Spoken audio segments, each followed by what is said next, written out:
So I'd like to start by expressing my deep respect for the senior and junior monks and nuns alike, especially the most venerable Suttammayana Vitet, the most venerable Vitet Bhavanajan, and the venerable Bhante Dr. Saranapala.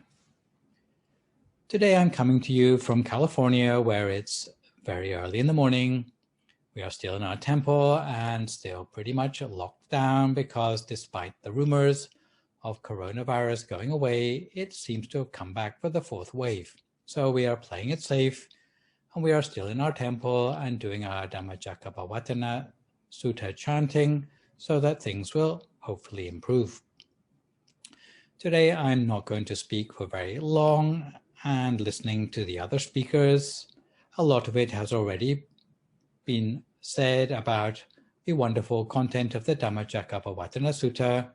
And in fact, anyone who wants to read up on this, I can recommend the book by our teacher in Thailand, the Venerable Tatachiwo, which I had the pleasure to translate, which is called The Buddha's First Teaching, in which you can read about the meaning and the interpretation of the Dhammacakkappavattana Sutta at length.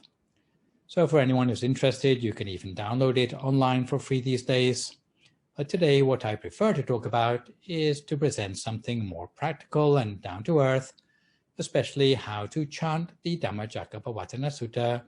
For example, how to memorize it, how long does it take, and the things to help us with this, and some of the benefits which are likely to come to us if we chant it regularly. So hopefully this will be an inspiration for all of you to try to do some of the chanting for yourself so that you can become as proficient as our member who you just saw on the video presentation just now from the Solomon Islands. So in the early days when we were all very unfamiliar with the Dhammacakkappavattana Sutta, it seemed very long to us, something which was much too long ever to memorize, but we started to integrate it into our daily chanting little by little, and we became familiar with it. In the beginning, we started to open the books in order to read the words and become familiar with the words. Later on, we started to see the patterns in the verses, and it became easier for us to remember. Generally, if you're chanting Dhammacakkappavattana Sutta, it takes about 17 minutes to chant it at the regular speed. Later on, we wanted to chant it more and more, so we started to chant it a little bit faster in order that we could chant the Dhammacakkappavattana Sutta more times in a single day. Lately, we got it down to almost 10 minutes, and some people can even chant it in 6 minutes. It's almost like an Olympics for the Dhammacakkappavattana Sutta chanting. But the important thing is for it to sound beautiful and also to allow us to still discern the meaning. So it needs to be intelligible, and in this respect, even from Thailand, they have an app now on their phones and desktop computers in order to make it easier to chant along, filling in the gaps in our memorization so that we don't have to remember it so completely. So once we start to memorize, this will allow the Dhammacakkappavattana Sutta to become a part of us and to internalize it. Only then do we start to get some of the real benefits from the Dhammacakkappavattana Sutta for ourselves in a way that will really transform our lives. So far in this forum, we've heard a lot about how great the content of the Dhammacakkappavattana Sutta is. But something which no one has spoken about is how chanting the Dhammacakkappavattana Sutta can transform our lives for the better in the present day, enough to justify us spending such a long time chanting it as part of our daily Buddhist practice. So today I'd like to give some examples of some of the benefits which people have reported from regularly chanting the Dhammacakkappavattana Sutta in their lives. The first of these is an example of one of our Upasika members from America, whose name is Rabiwan Men Prasad-kun, who at that time she was having some difficulties because she had signed up for a US citizenship exam, but her immigration lawyer informed her that she would be disqualified because she had been outside the US for more than 6 months during her application process. So what could she do about this? Did she appeal to the court? No. Did she go and protest? No. Did she get deported? No. But what she did instead was she went and she did her Dhammacakkappavattana Sutta chanting all day and then all night as well. All day and all night until eventually there was an unexpected letter that came from the immigration department telling her that her application had gone through regardless, and she could now take her citizenship exam, apparently as a result of all that chanting. Eventually, she got her citizenship and her passport as well. So this is one benefit which you can see immediately for Dhammacakkappavattana Sutta chanting, especially for those whose immigration status is not very clear. There are a few more examples of the power of chanting the Dhammacakkappavattana Sutta I would like to share, not necessarily from America, but from around the world, which I have gathered together to tell you about today. The first of these is a recovery from illness. There were some congregation members of ours who had been diagnosed with cancer, but in spite of their illness, they kept chanting the Dhammacakkappavattana Sutta as much as they were able to. And it turned out that for the particular lady in this case, with the cancer, by the time she went in to get a treatment for the cancer and was getting prepped for the operation, they did one final test and it turned out that all the cancer had disappeared and she was in remission. So here's another practical benefit from regularly chanting the Dhammacakkappavattana Sutta. Another benefit of chanting the Dhammacakkappavattana Sutta is to do with something with overcoming speech impediments. So in this case, a person with a stutter, someone who could not pronounce words clearly or kept saying the same word again and again. It's known that chanting generally can sometimes help with this condition, but it's certainly the case for the Dhammacakkappavattana Sutta chanting. In this particular case, the person with the stutter chanted the Dhammacakkappavattana Sutta many times, and although it was quite difficult for them to form the words, they persevered anyway. Later, the more they chanted, the more and more they were able to speak clearly, until one day the stutter disappeared altogether. So here is a very practical benefit of chanting the Dhammacakkappavattana Sutta.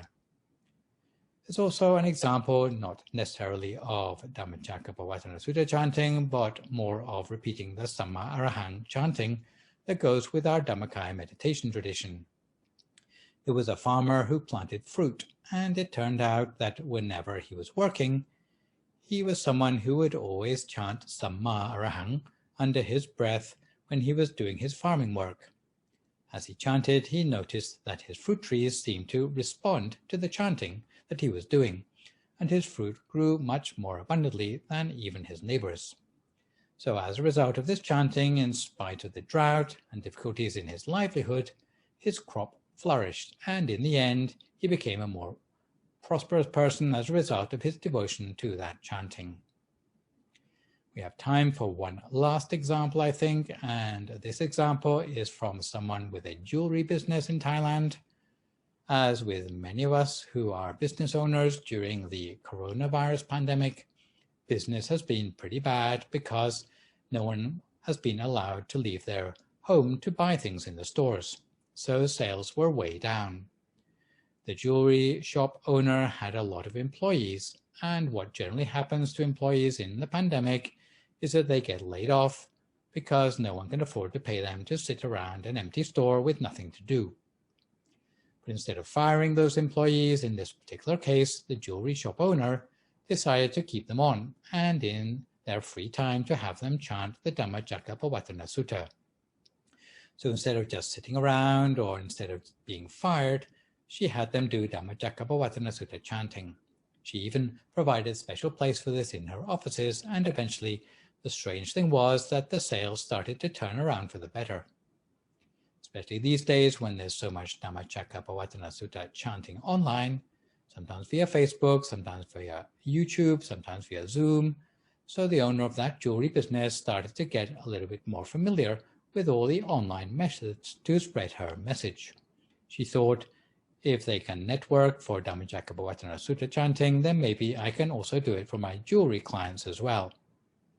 So she started to become familiar with how you can find new clients online for the jewelry business, and found many new clients online as an indirect result of her involvement with the online Dhammacakkappavattana Sutta chanting. So after that, in spite of the pandemic economic downturn, she was able to keep on all of her employees as well as her business improving. So in Thailand, they have this idea that if you are a true Buddhist, then at the very least, you should be able to memorize the first teaching given by the Buddha by heart. Some people even go as far as to say that if you were ever accused of being a Buddhist, then would there be enough evidence to convict you? Well, in this particular case, I think if you are a Buddhist who can also remember the Pali of the Dhammacakkappavattana Sutta by heart, then that is certainly a very convincing body of evidence that you are a proper Buddhist. So for my little contribution today, I would like to encourage you all to chant Dhammacakkappavattana Sutta regularly, especially as a Salapuja day is coming up very soon, and it's an appropriate time for that. But really, if you chant Dhammacakkappavattana Sutta regularly in your lives, you will start to experience some of the many benefits coming to you from chanting in general, especially from chanting the Dhammacakkappavattana Sutta, which is powerful enough to change your life and also to change the world by creating a vibration by which we can all return to some better form of normality than we have been used to over the last year and a half. So for today, I would like to finish with a short blessing for you. Sabba Buddha Nupavena, Sabba Dhamma Nupavena, Sabba Sangha Nupavena Sattha Soti Bhavantu Te.